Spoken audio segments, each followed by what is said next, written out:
Maruša in Anže. Še enkrat ti začni odbita do bita. Odbita do bita. Sam govor, nekaj tega razmišlja, da sam probi. Vsak četrtek. Kaj pa če rečem ok? To je pač stara fora. Če bi dodala, veš, kako imajo 0, 0, 1, 0, 1, 1. Dobro, ne. Živijo, dobrodošli v novi Odbiti do bita. Prvi del od 3 je enako nova miniserija, skupni imenovalec vseh 3 delov pa bo deepfake tehnologija. Anže, hej. Živijo, Maruša. Se veš, da moramo tole temo nove epizode najprej prevesti v slovenščino, ne? Ja, prejšnjič nam je uspelo s temnim načinom. Ja, zdaj pa deepfake. Ja.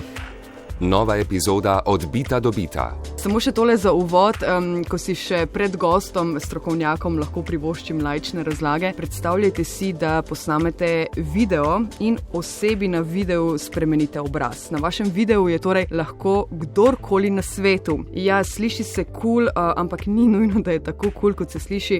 Bomo razložili. Žiga Emeršič. Dober dan, dobrodošel v Odbiti do bita. Dober dan, živijo, hvala za povabilo. Na fakulteti za računalništvo in informatiko so nam rekli, da pišeš doktorat na to temo in da boš primeren sogovornik. Zato mogoče poznaš slovenski prevod? Težko. Mogoče globoki po naredki, ne vem. Seveda, podobne probleme na poti sem.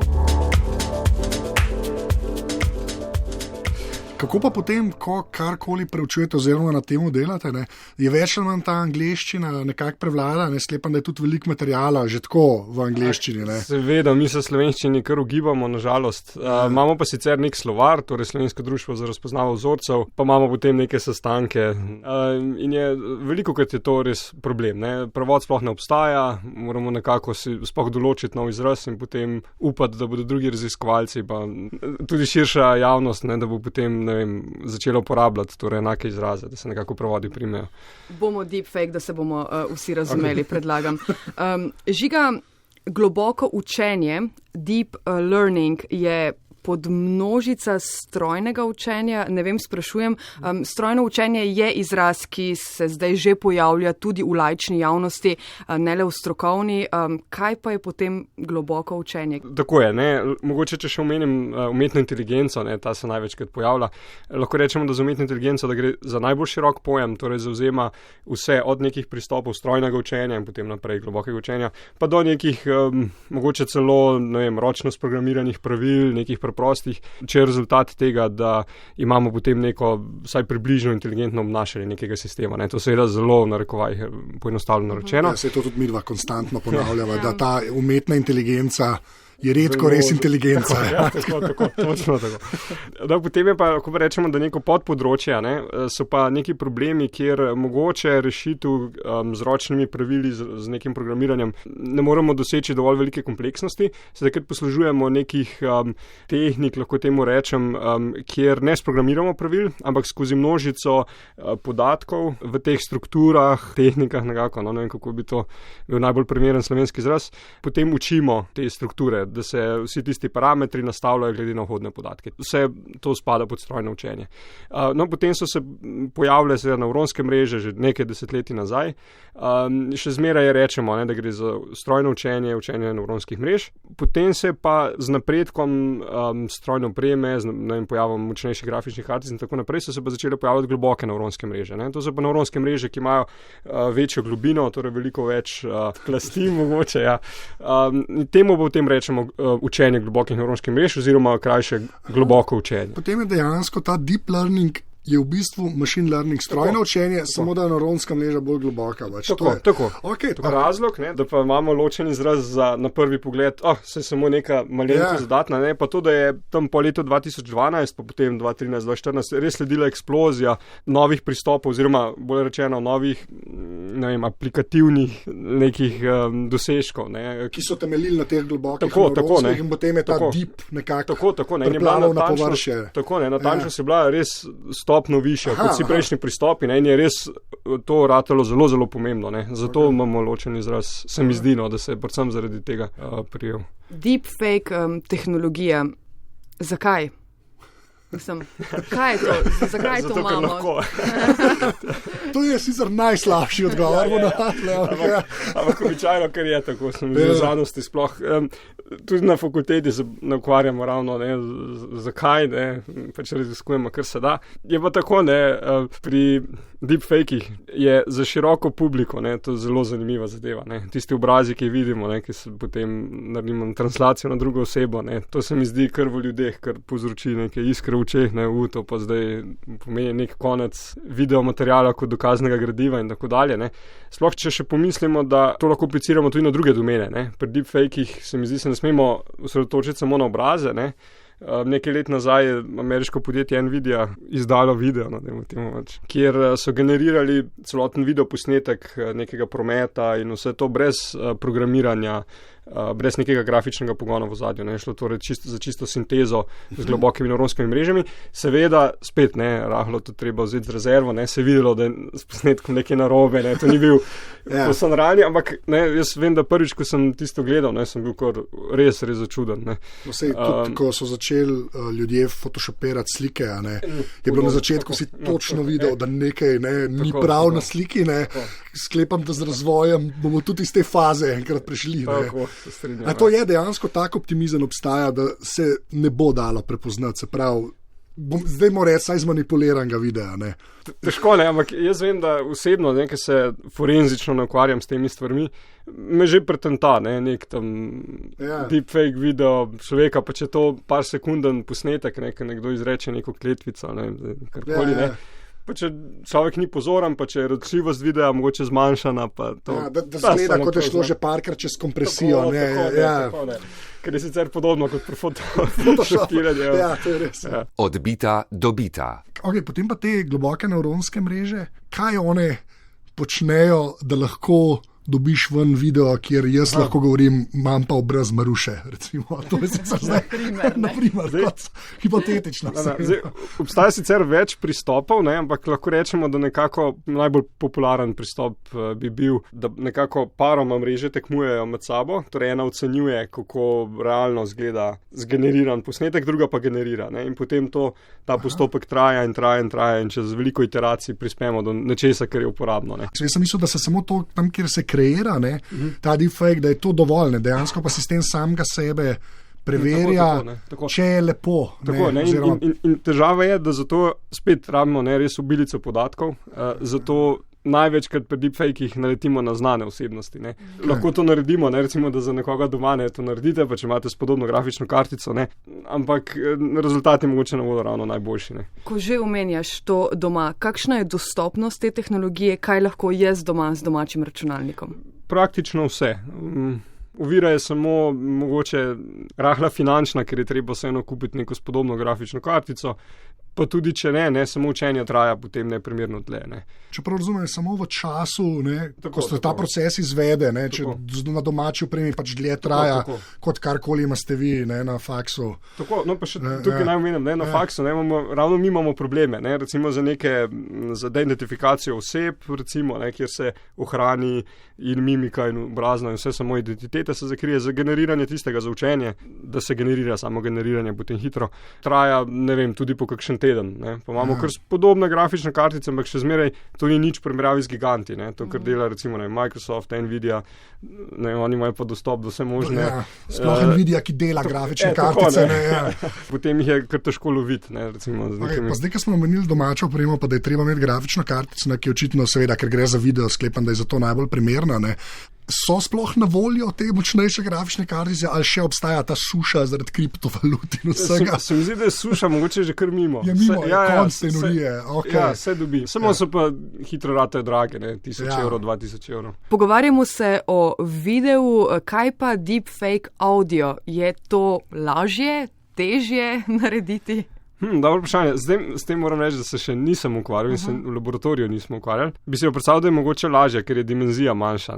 sinteza govora je, ne bom rekel, da starejša zadeva, tega ne bom trdil, ampak mogoče tisto, kar označimo, da je nek podproblem rešen, je to mogoče veljalo že mogoče nekaj časa nazaj. Tudi recimo na teh mobilnih telefonih pa virtualnih pomočnikih, ne, že tam lahko opažamo, da ta sinteza že kar uspela. Ne.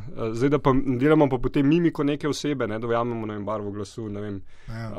Si pa predstavljam, da je lažji problem, no, ampak ne upam pa preveč trditi, ker se s tem pa ne ukvarjamo. Se potrebuje veliko podatkov, ne.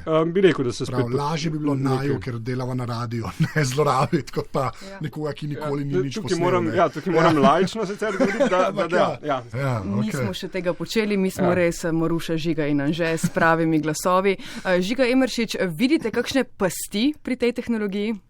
Zdaj, družbeno gledano, ne, jih je mnogo, ampak s tem se ne ukvarjamo v laboratoriju, ne, to mogoče bolj vidno. Zato bo še ena epizoda na to temo. Odlično, pravilno. Vas vzeli pod drobnogled. Pa je potem čisto vsakodnevno v laboratoriju, so ta vprašanja, imate saj te neke debate med sabo, kam to pelje? Do zdaj, karkoli bo te umetne inteligence, pa zmerno so bili neki avtomobili, ki se vozijo, pa se da na neki ravni pogovarjati. Klej pa potem te, mislim, da najbolj znani primeri, ne vem, Putin govori na mesto Obame, ne, se pa ljudje res se malo bolj naježijo, ne, pa me zanima zdaj za vas, ko to dejansko počnete zelo akademsko, ne, še na tej ravni, so sploh te debate med kolegi? Med kosilom. Mogoče najbolj šokantno, oziroma kar ljudi najbolj preseneča, oziroma da jih je ta tehnologija presenetila, je zaradi obrazov samih, ne? Ker naši možgani so res navajeni na razpoznavo obrazov, res občutljivi na mimiko in je mogoče zato ta res velik preskok. Ne? Bolj kot, ne vem, sinteza, ne vem, neke zebre, ki hodi na mesto race čez naselje, recimo. Pa bi šlo ravno tako za neke narejene videoposnetke. Ne? Tako da, ne vem, moram reči, da se ne ukvarjam. Ne, pa se to do ene točke je to razumljivo, ker res gre za pač za akademski, pač za razvoj, oziroma raziskave. Ne. Je strašljivo, mogoče. Lahko še kakšno tako čist praktično uporabo, da ne gremo samo na te obraze, pa kako bomo deepfakali politike, ne. Kje bo to še prišlo prav, bom tako vprašal. Recimo en, ki mi takoj pride na pamet, pa je še vedno povezan z obrazi, je Recimo, če si predstavljamo, če gre RTV Slovenija, TV oddelek, nekam posnet neko publiko in nekaj, in je potrebno za tiste obraze ali dobiti soglasje, ali pa potem cenzurirati. Ampak zdaj, če si predstavljate, da je množica, če so obrazi vedno neki črne škatle ali pa zamegljeni, to za gledalcem uteče. Ali pa recimo nek fotograf nekih dogodkov, da mu ni potrebno soglasja. Recimo, tako uporabno se mi zdi, da se tisti video naloži na nek spletni vmesnik in se potem tam naredi recimo identifikacija obrazov, kjer so obrazi še zmeraj izgledajo realni, samo se oseb ne da prepoznavati. Ta recimo se mi zdi taka direktna, pa uporabna. Ni to zdaj neko fejkanje, pa ni zelo namerno. Niso zelo zasebnostno naravnano. Ja, tako ravno obratno, kot se mislimo. Pričakovanje. Tako da ta je taka direktna in s tem se tudi ukvarjamo v laboratoriju. Kolega Blaž Meden se s tem ukvarja, tako da taka je res zanimiva. Kaj bi še lahko bil v prihodnosti moralno odgovoren doprinos deepfake tehnologije boljšemu svetu, naprimer?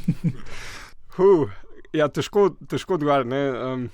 Mogoče ena taka je, večinoma poznamo tistih iz ameriških serij, tistih CSI in tega, ki je enlarge and enhance, smo se nekaj let, vsi norca enhance, kako če resolucija taka tjena.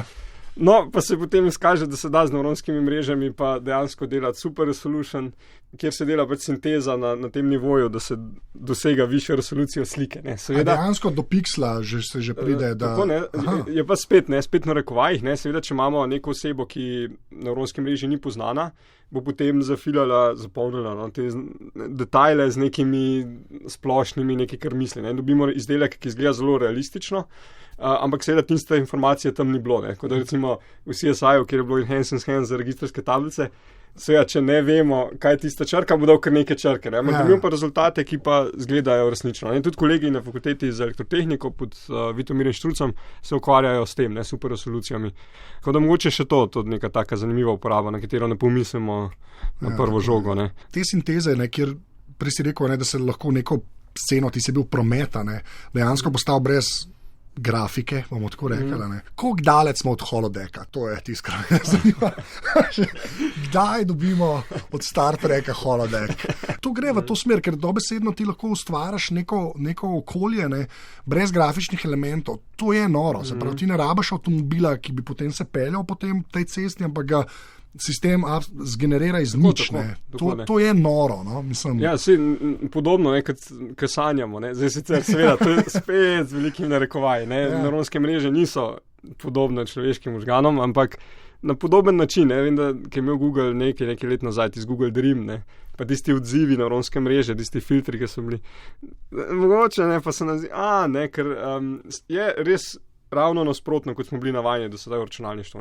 Računalništvo je bilo do zdaj, pa vse egzaktno, ampak ni v redu. Da so pa šle stvari v ne točne, ne egzaktne, ampak čisto posebno z druge perspektive. Ker moče za generiranje nekih realističnih scen in to se premikamo, ker... Zdaj sem bil kar presenečen.